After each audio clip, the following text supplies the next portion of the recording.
رسول معظم اسلام صلی الله علیه و سلم میفرماید گروه 12 که از اهل جهنم هستند. در حدیث صراحت آمده و حدیث هم تصحیح شده و صحیح است.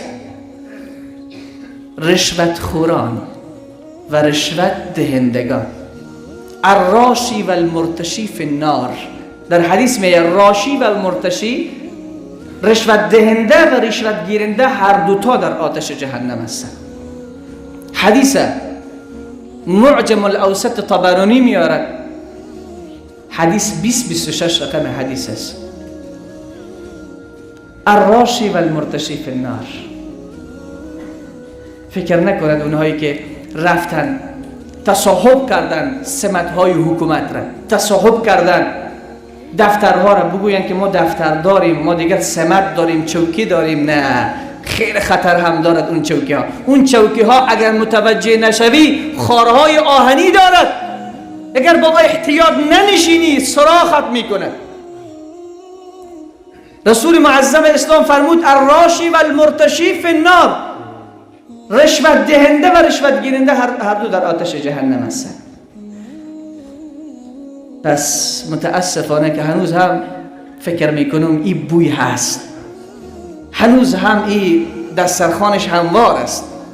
الله رب العزت و الجلال ترس خود را نصیب مسلمین بگرداند تا در هر جایی که هستیم از کامراهای مخفی خدا ترس داشته باشیم، از او کرامن کاتبینی که به دو شانه ما هست ترس داشته باشیم که همه چیز را می نویسند. یعلمون ما تفعلون، میدانند آنچه شما میکنید. این ترس در وجود ما باشد. پول خیلی شیرین است ولی آتش جهنم خیلی گرم است. پول خیلی شیرین است اما عذاب خدا خیلی سخت است. پول خیلی شیرین است، بندگی هم خیلی مهم است که داشته باشی. آزمایش کرده دیگه الله، خیلی زمینه های فساد و گناه را هموار کرده که کدام را انتخاب میکنی.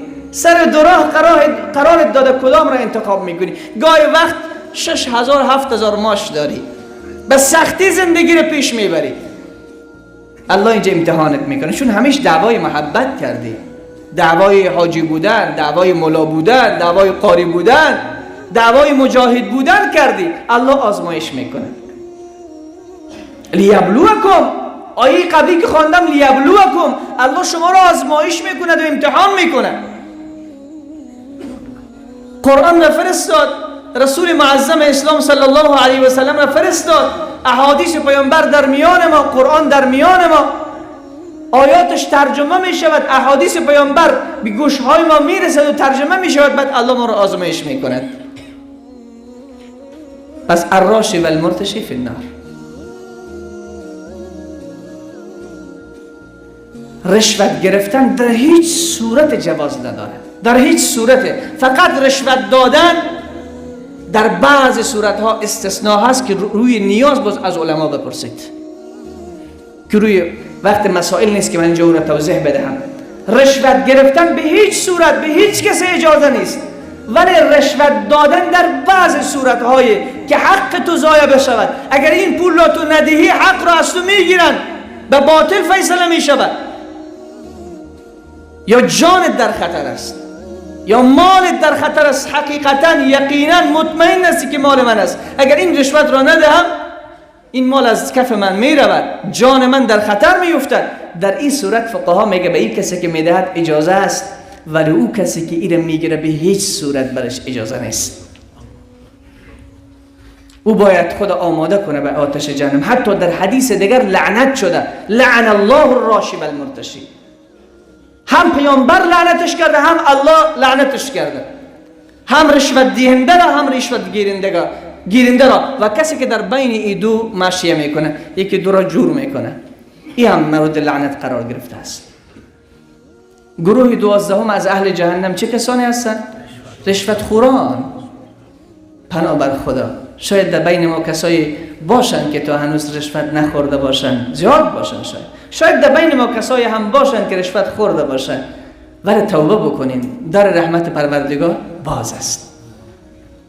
اگر این عذابها که هست، این وعیدها هست، اگر در کنار از این در به نام در توبه نمی بود ما چی میکردیم؟ ما کجا میرفتیم؟ چی میکردیم؟ هر روز چقدر اشتباه، چقدر خطا و چقدر لطف پروردگار به سر ما زیاد است که رسول صلی الله علیه و سلم میگه وقت شما طهارت میگیرین، در وقت طهارت کردن روی خود را که میشوین گناههای رویتان همه میریزد، دستهای خود را که میشوین گناههای دستهایتان میریزد، حتی از زیر ناخونهایتان گناهایتان بیرون میشه. بگو یک بار الله اکبر. این چقدر رحمت پروردگار بزرگ است. اگر در توبه نمی بود، اگر این 5 وقت نماز که رسول معظم اسلام فرمود 5 وقت نماز مثل این است که از پیش خانه شما نهر آب در جریان باشد، یک مسلمان روز 5 مرتبه داخل این نهر یا کسی داخل این نهر 5 مرتبه غسل کنه در بدن از چرک باقی میماند. صحابه گفتن نه یا رسول الله، فرمود کسی که 5 وقت نماز را میخواند چرک در بدن از چرک گناه باقی نمیماند. این لطف خدا هست. البته گناهی کبیره به توبه بخشیده میشه، گناه کبیره به توبه بخشیده میشه، باید توبه بکنیم. گناه صغیره به نماز خواندن، به وضو کردن، به اینها پاک میشود. گناه کبیره که مثل رشوت است، مثل تکبر است، مثل فسق است، مثل زنا است، اینا رو باید توبه بکنیم.